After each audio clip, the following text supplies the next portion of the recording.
Nedaleko Zlína jedno místo zajímavé, které k návštěvě zve všechny zvídavé. V lese na Matcové tu lokalitu najdeme, budeme překvapení, až se tam dostaneme. Matcovská skalka se jmenuje, zajímavé skalní útvary obsahuje. Od parkoviště k něm trasa začíná, je tam vidět i velmi hezká krajina. Vycházku tvoří okruh v přírodě, začíná a končí ve stejném bodě. Lesem sejde větší část celé trasy a u toho objevujeme přírodní krásy.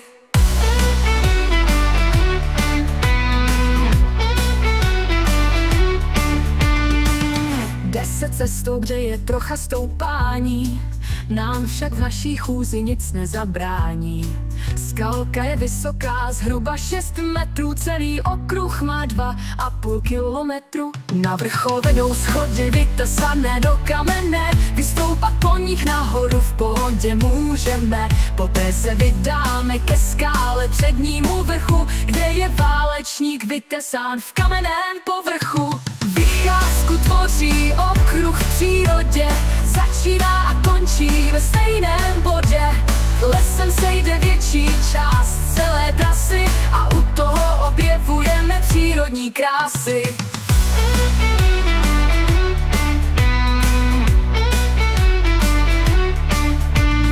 Za 50 metrů se na hlavní skálu natrefí, na které jsou vytesány další reliéfy.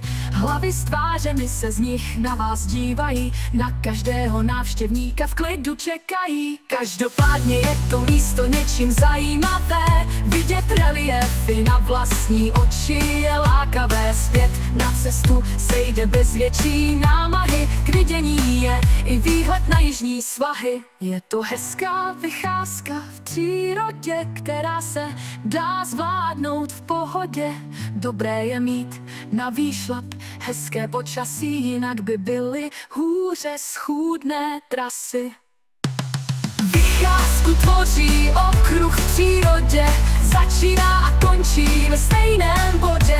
Lesem sejde větší část celé trasy a u toho objevujeme přírodní krásy.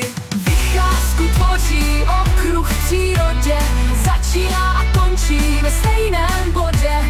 Lesem sejde větší část celé trasy a u toho objevujeme přírodní krásy.